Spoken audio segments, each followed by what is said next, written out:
नमस्कार दोस्तों, मेरा नाम है विमल सिंह। बालाजी स्टडी अड्डा में आपका स्वागत है। हिंदी के हम जैसे कि महत्वपूर्ण प्रश्न आपको शाम 8 बजे अल्टरनेट डे पर जो है वो करा रहे हैं। तो आज हम देखेंगे इसका पार्ट नंबर 10वां।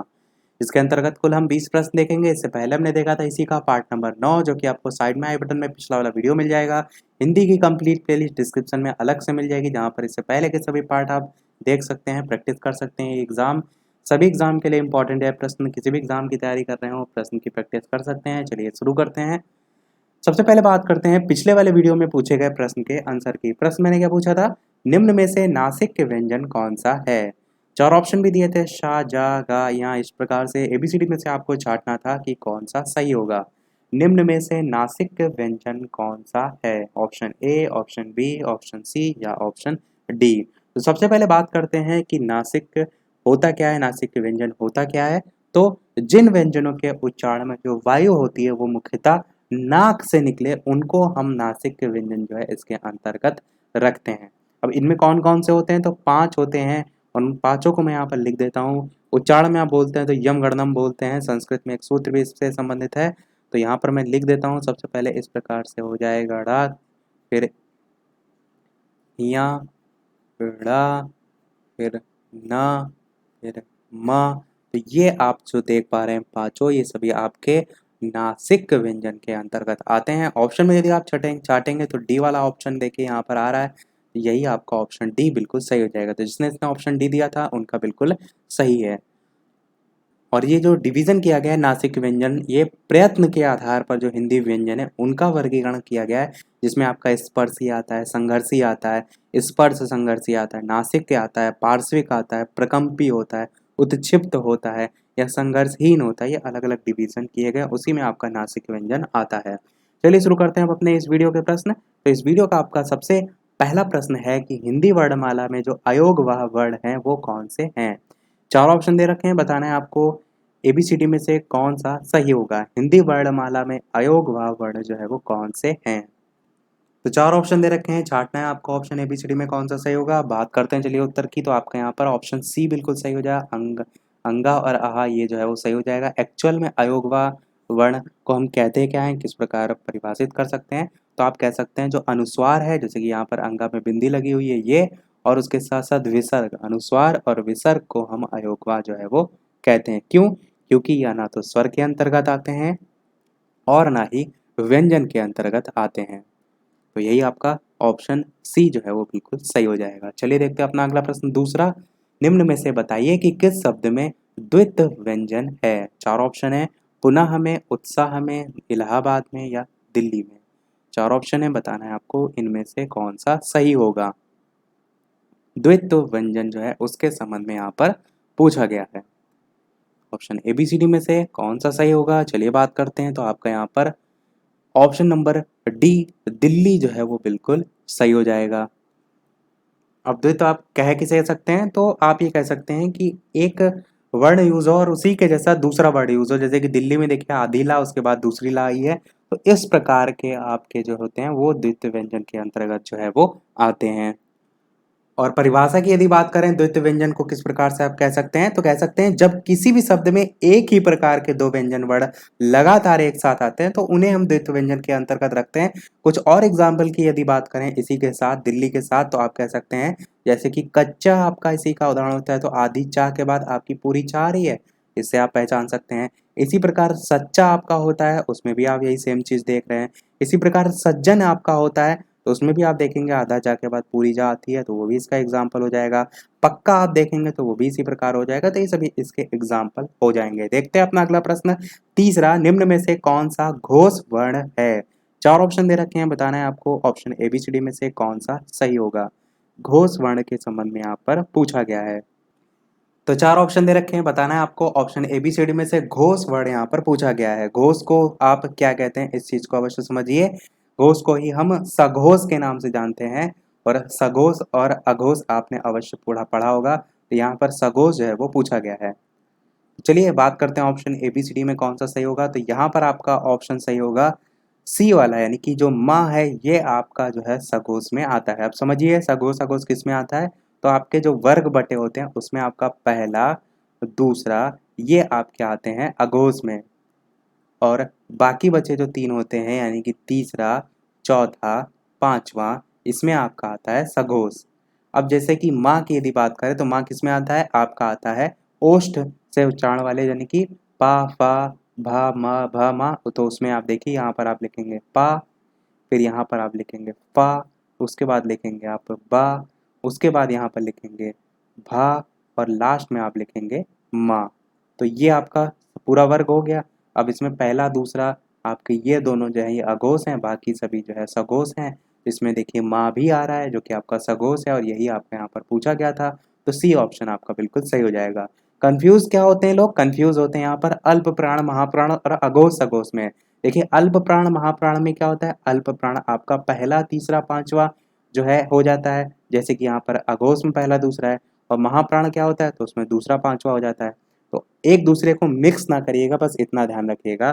चलिए देखते हैं अपना अगला प्रश्न। चौथा प्रश्न कह रहा है कि कौन सा अमानक वर्ण है? 4 ऑप्शन दे रखे हैं, बताना है आपको option A B C D में से कौन सा सही होगा।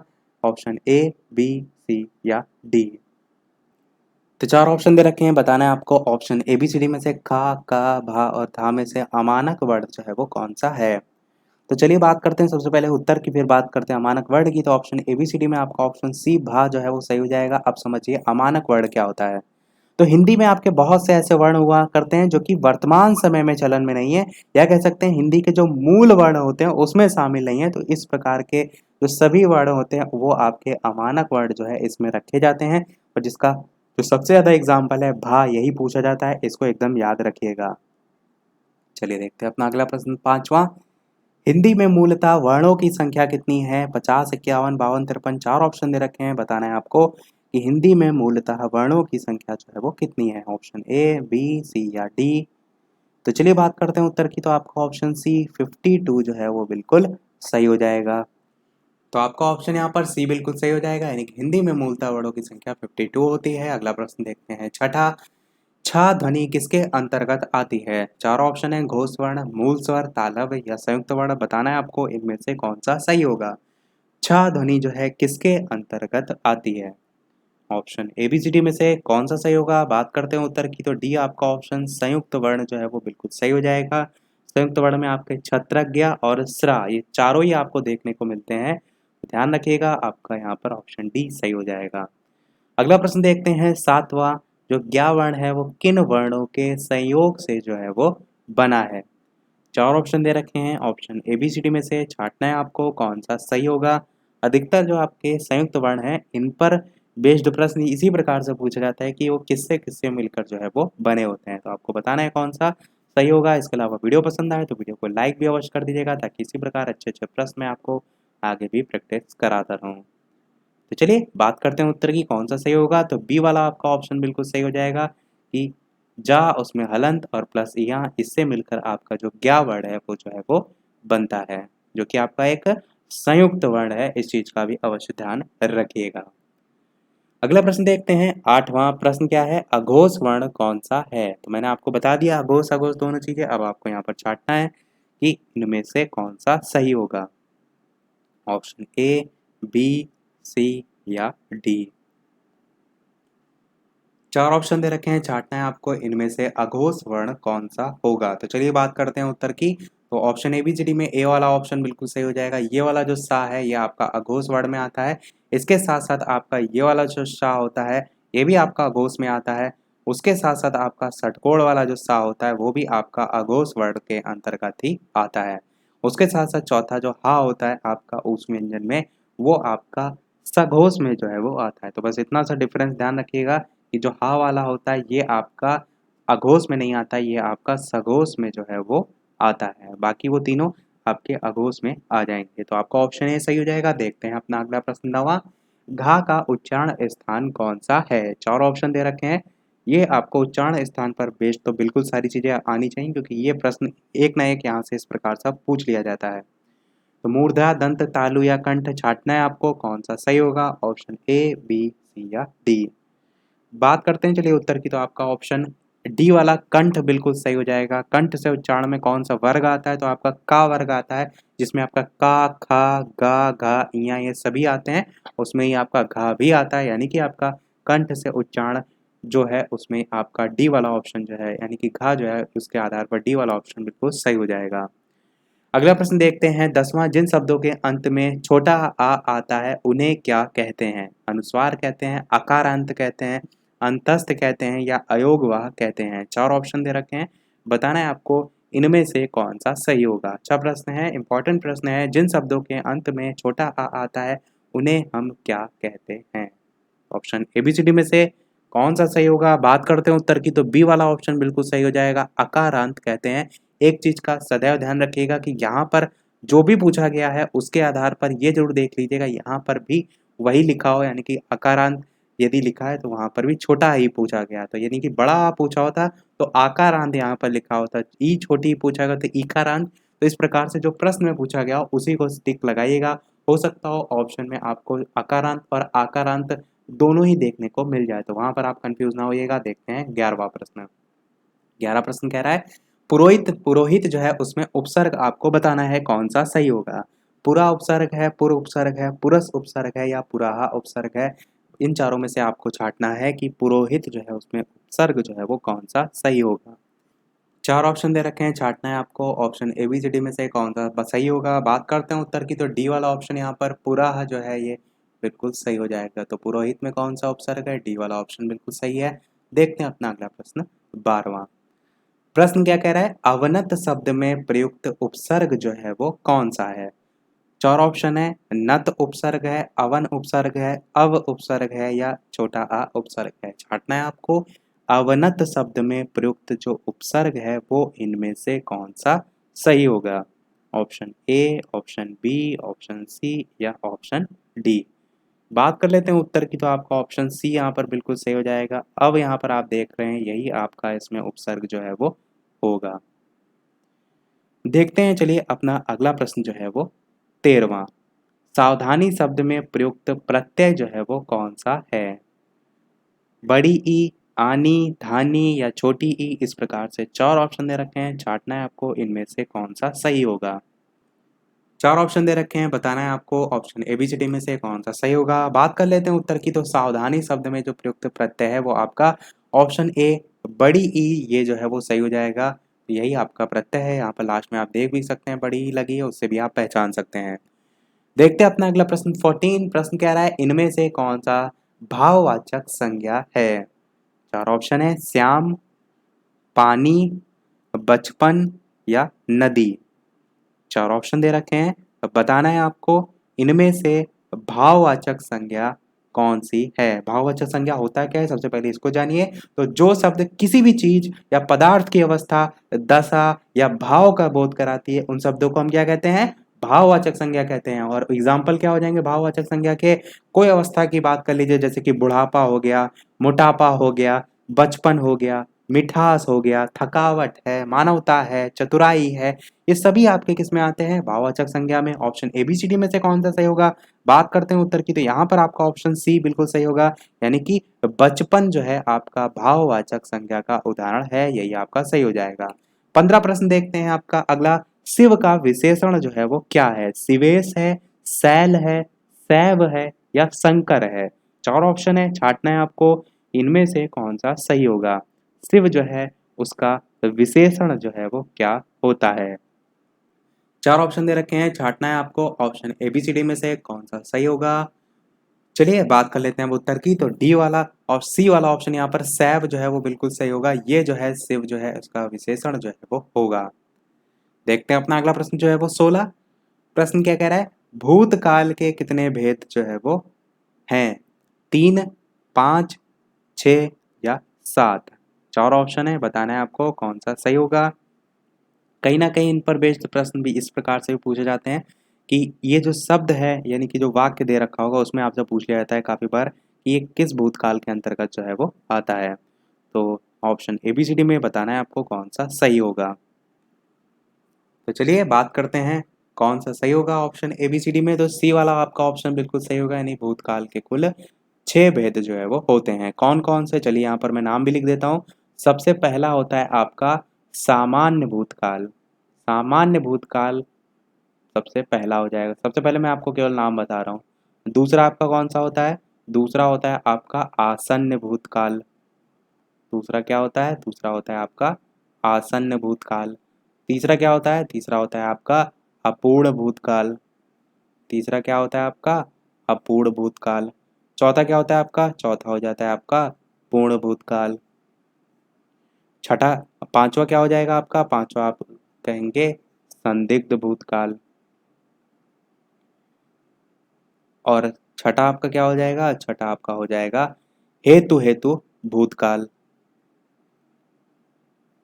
या हेतु हेतु मद करके अब लिखते हैं इसको, हेतु मद भूतकाल। तो ये आपके कुल 6 प्रकार जो है वो होते हैं किसके? भूतकाल के। अब इनको आप एक एक लाइन के तौर पर समझ लीजिए कि क्या किसमें होता है। सामान्य भूतकाल की यदि बात करें तो जहाँ क्रिया करते हुए कह सकते हैं बीते हुए समय में जो क्रिया है वो हुई होती है वो आपका सामान्य भूतकाल में आता है, जैसे कि मोहन चला गया। आसन्न भूतकाल में क्या आता है? आसन्न भूतकाल में आप कह सकते हैं कि क्रिया का वह रूप जिससे कार्य के अभी अभी समाप्त होने का पता चला हो, जैसे कि सीमा ने पौधों को अभी पानी दिया है। अभी वर्ड ना यूज किया जाए कि सीमा ने पौधों को पानी दिया है, तो उससे सेंस निकलता है कि वो अभी पानी दिया गया है। अपूर्ण भूतकाल की बात करें तो जिन शब्दों से ये पता चले कि जो भूतकाल है उसमें कार्य शुरू तो हुआ है पर अभी तक समाप्त नहीं हुआ है। जैसे आप कहें कि माता जी खाना खा रही थी, तो अभी समाप्त वर्क नहीं हुआ है, चल रहा है। पूर्ण भूतकाल की बात क्या करें तो क्रिया के जिस रूप से कार्य भूतकाल में ही पूर्ण हो चुका है उसे हम पूर्ण भूतकाल कहते हैं। जैसे कि सीमा खाना खा चुकी थी, मोहन जा चुका था। संदिग्ध भूतकाल की बात करें तो जिन क्रियापदों से कार्य के पूरा होने में संदेह हो वहां आपका संदिग्ध भूतकाल होता है। जैसे कि शिक्षक ने पाठ पढ़ा लिया होगा, जैसे कि पापा आपके जो है कहीं ड्यूटी करते हैं वहां लंच ले गए तो आपने क्या सोचा कि पापा ने लंच खा लिया होगा, तो वो क्या है? संदिग्ध भूतकाल। हेतु हेतु मत क्या हो जाएगा भूतकाल? कि जिन क्रियापदों से भूतकाल में कार्य होने का संकेत तो मिलता है परंतु किसी कारण से कार्य हो नहीं पाता है, उसे आप इसमें रखते हैं। जैसे अगर धूप होती तो गर्मी बढ़ जाती, अगर मेहनत करते तो सफल हो जाते, यदि समय पर आते तो बस नहीं छूटती। ये सब किस में आते हैं? हेतु हेतु मत भूतकाल में। मैंने सभी के एग्जाम्पल आपको क्यों बताया, सभी को डिटेल में इसलिए बताया क्योंकि आपसे इसके अंदर से प्रश्न पूछे जाते हैं, आपसे वाक्य लिखा होगा, आपसे छांटने को पूछा जाएगा कि कौन सा ये भूतकाल है। इसीलिए इन सभी के नाम याद रखिएगा, इनके बारे में ध्यान रखिएगा। देखते हैं अपना अगला प्रश्न 17। प्रश्न कह रहे हैं इनमें से अपादान कारक की विभक्ति जो है वो क्या है? ने है, के लिए है, से है या को है? ऑप्शन 4 दे रखे हैं, option A B C D में छांटना है आपको कौन सा सही होगा।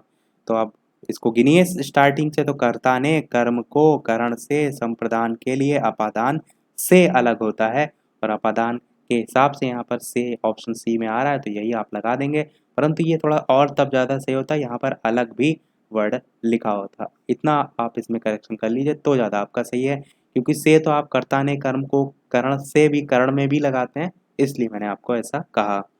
18 प्रश्न देखते हैं कि यथार्थ में कौन सी संधि है। 4 ऑप्शन दे रखे हैं, दीर्घ संधि, वृद्धि संधि, गुण संधि या इनमें से कोई नहीं। 4 ऑप्शन है, बताना है आपको इनमें से कौन सा सही होगा। Option A, option B, option C या ऑप्शन डी। तो 4 ऑप्शन दे रखे हैं, छांटना है आपको option A B C D में से कौन सा सही होगा। बात करते हैं चलिए उत्तर की, तो आपका यहाँ पर ऑप्शन ए दीर्घ संधि बिल्कुल सही हो जाएगा। तो यथार्थ जो है इसमें कौन सी संधि है? दीर्घ संधि है। संस्कृत के सूत्र के भी आधार पर आप इसे कर सकते हैं, कहा सवर्ण दीर्घा के आधार पर, या हिंदी के भी यहाँ पर कर रहे हैं तो हिंदी के आधार पर भी आप कर सकते हैं। तो आपका यही ऑप्शन सही हो जाएगा। देखते हैं अगला और इस वीडियो का लास्ट प्रश्न। इस प्रश्न के बाद एक प्रश्न हम आपसे भी पूछेंगे। इसके अलावा वीडियो आपको थोड़ा भी पसंद आया हो, थोड़ा भी वीडियो इन्फॉर्मेटिव लगा हो, थोड़ा भी वीडियो पसंद आया हो, तो वीडियो को लाइक अवश्य कर दीजिएगा। मुझे भी मोटिवेशन मिलता रहे आपके एक लाइक से। चैनल पर नए आए हो तो सब्सक्राइब अवश्य कीजिएगा। टेलीग्राम चैनल से नहीं जुड़े हैं तो डिस्क्रिप्शन में आपको लिंक मिल जाएगी, सर्च करके भी टेलीग्राम से जुड़ सकते हैं। 19 प्रश्न देखते हैं, मतैक में कौन सी संधि यहाँ पर है पूछा गया है। 4 ऑप्शन है, गुण संधि, वृद्धि संधि, दीर्घ संधि या इनमें से कोई नहीं। 4 ऑप्शन है, बताना है आपको इनमें से कौन सा सही होगा। तो 4 ऑप्शन दे रखे हैं, छांटना है आपको option A B C D में से कौन सा सही होगा। तो चलिए सबसे पहले क्या करते हैं, जो बताया क्या है इसका संधि विच्छेद करते हैं, जिससे आपको और बेहतर तरीके से समझ में आए। तो किस प्रकार से आप करेंगे, तो मत प्लस एक करके इसको आप अलग करेंगे। मत प्लस एक करके यदि आप अलग करेंगे तो इसमें आप देखेंगे कौन सा रूल लग रहा है। मत में सबसे लास्ट में क्या है, छोटा आ है, प्लस एक में स्टार्टिंग में क्या है, ए है, तो आ और ए मिलकर क्या बना रहा है, आपका ए बना रहा है।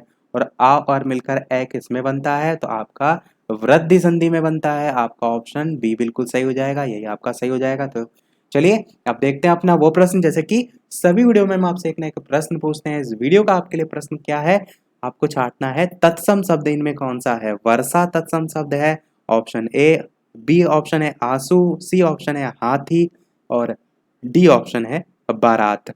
चार ऑप्शन दे रखे हैं, आपको छांटना है इनमें से तत्सम शब्द कौन सा है। अपना उत्तर वीडियो के मेन कमेंट में टाइप करके अवश्य बताइएगा। ऑप्शन एबीसीडी के फॉर्म में भी बता सकते हैं या डायरेक्ट उत्तर टाइप करके भी बता सकते हैं। आंसर देखेंगे हम इसका नेक्स्ट पार्ट में। इसी के साथ पार्ट समाप्त होता है। आज के वीडियो में इतना ही। वीडियो पसंद आया हो लाइक अवश्य कीजिएगा, नए हैं चैनल पर सब्सक्राइब जरूर कीजिएगा। चलिए मिलते हैं अगले वीडियो में नए टॉपिक के साथ, तब तक के लिए नमस्कार। Thank you for watching.